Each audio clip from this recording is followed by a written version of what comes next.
Welcome to The Tipping Point. Listen into this bite-sized learning series as part of the Vacation Rental Success podcast, or watch the video version on the Vacation Rental Formula Business School's YouTube channel.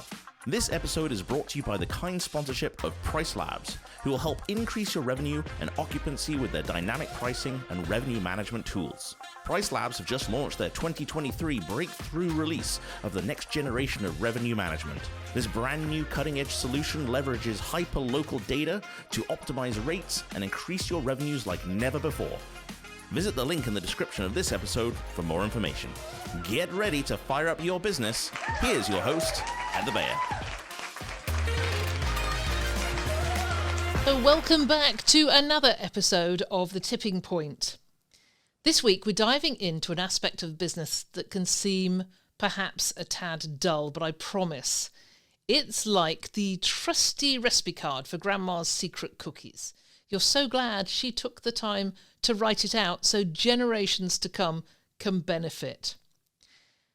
So I ran a property management company for 20 years, and one of my biggest regrets is that we didn't start off by documenting everything we did.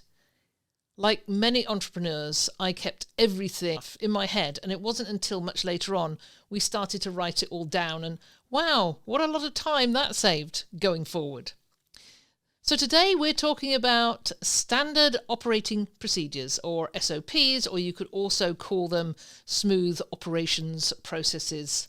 When I started thinking about this, Sade's smooth became that earworm in my head, and it is now. So that's because by the end of today's episode, you'll be armed with knowledge on why you need SOPs, what parts of your business need them, and how to create and use them. So let's get started. We're going to talk about the why, the what, and the how, and then I'm going to break it down step by step. So let's begin with the why. You know, from a practical perspective, SOPs are necessary. So you can take a day off, you can go on holiday, you can get sick and have flu and go to bed without worrying about whether your business is going to survive without you. Because if you're the only one who knows how to troubleshoot your website or your property management software when something goes wrong, you have made yourself indispensable. So say goodbye to movie nights and shopping trips and undisturbed meals, let alone an unplugged weekend away. In all seriousness, there is a big risk in not having procedures written down so other people can pick up and run with the task, feeling really confident that they're doing it right. So let's start with the benefits. Well, consistency and efficiency, for sure. You want a consistent guest experience every single time. So SOPs will ensure that will happen. And then we've got scalability. Do you dream of expanding from one rental to many? If you do, SOPs will pave the way to making sure your standards can be replicated in every property. Ease of training. So have you ever had to explain a task multiple times? We used to do that. You know, we'd hire somebody new, we didn't have anything written down, so it would take hours and hours of people time to explain everything. And of course, not everybody had the same message. So sometimes things got a little bit garbled, got a bit confused. SOPs are your voice when you're not there, and it's your consistent voice. So they act as training material for new staff so that they know exactly what to do and how, because it's written down for everybody. So do all your business functions need standard operating procedures? Well, not necessarily all, but the complex ones do. So these might include, and this is just a short list, but maybe these are the ones that you want to start with. So guest communications. What do you say? When do you say it, and how in different circumstances? How does a reservationist or somebody at the end of the telephone respond to a complaint? What is the first thing they say? What do they document? Where do they document it? That's all the things that step by step go into a standard operating procedure. So a documented workflow. For example, what communications are made after a guest makes a reservation, or the flow of text messaging during a certain period, and how to respond to inquiries. Cleaning and maintenance protocols. How do you make sure that every property is always at its best and everything is consistent and runs the same across every property? An SOP will help that happen. What happens after a guest departs? Who does what? What checklists to use? How do you document damage? Having SOPs makes all these processes run smoothly. And then there are emergency procedures, those unexpected bumps in the night. And think about it, what would happen if 2 groups of guests turn up at the same time at the same property, thinking that they're booked for that week? And we've had that happen. Or a cleaning crew arrives to find the guests are still there, thinking they booked another day. We had that one happen too. We developed processes out of those so anybody could actually deal with those situations and follow a prescribed formula on what to do next, because that's a difficult one, and particularly if you've got one person who is having to manage this when nobody else is really available to help them. That SOP is super, super useful. Then there's inventory management, keeping tabs on toiletries, on snacks, on linens, on paper products, etc. So the way that inventory and supply purchasing is carried out is a procedure that needs to be documented. So those are just a few of the areas that you could consider starting with.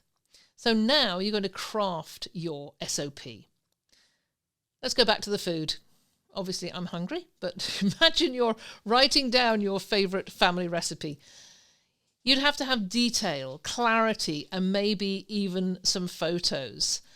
And think about recipes that you follow on YouTube.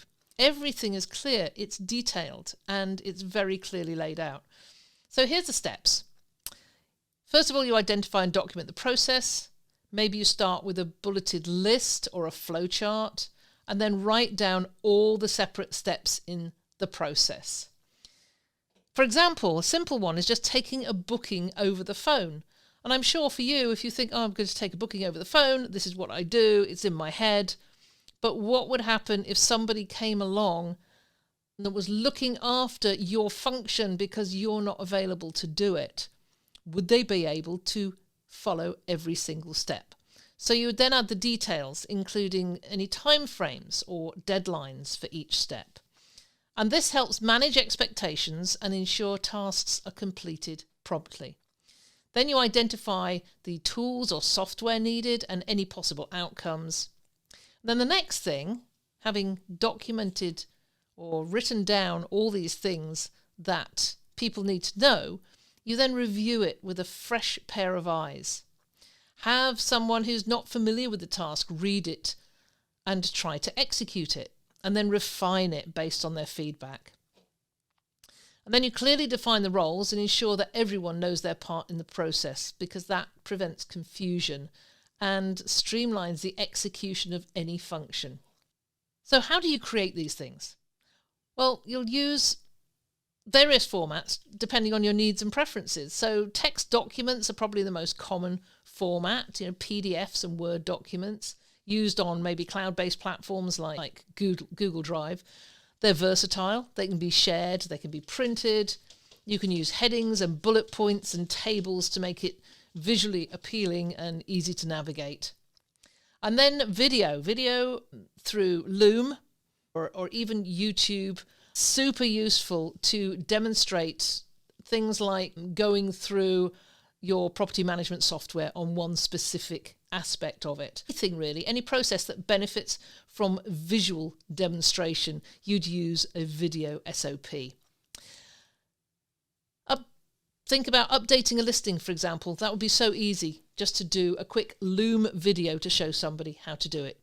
Then there's checklists and infographics, because some SOPs like cleaning checklists or emergency response flowcharts are best presented in that way. They're very visual, they can be quick references for your team.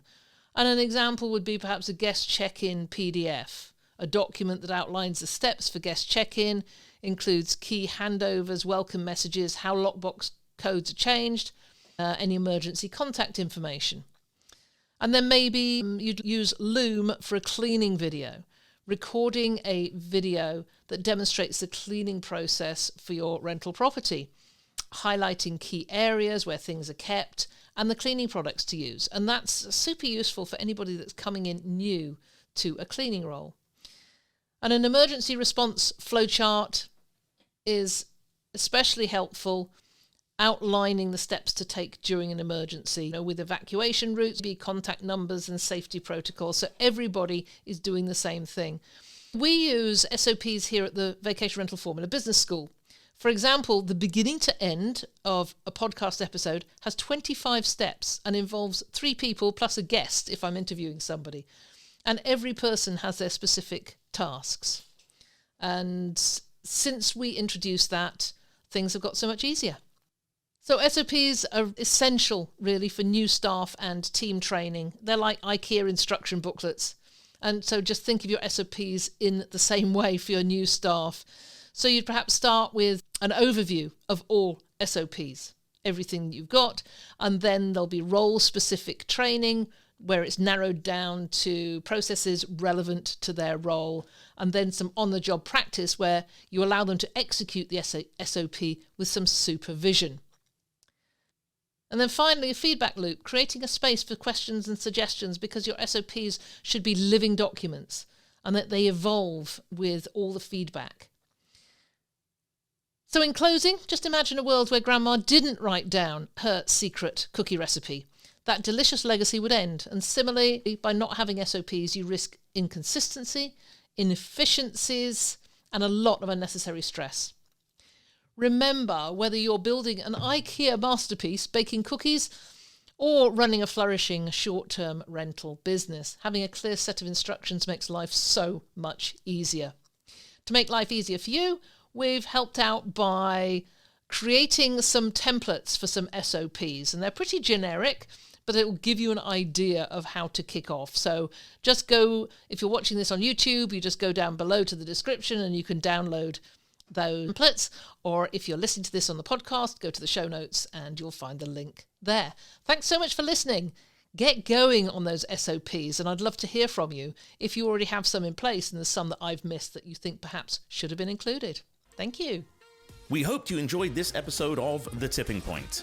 Don't forget to check out this week's sponsor, PriceLabs, to help you master the art of dynamic pricing for your short-term rental business. Click the link in the description of this episode for more information.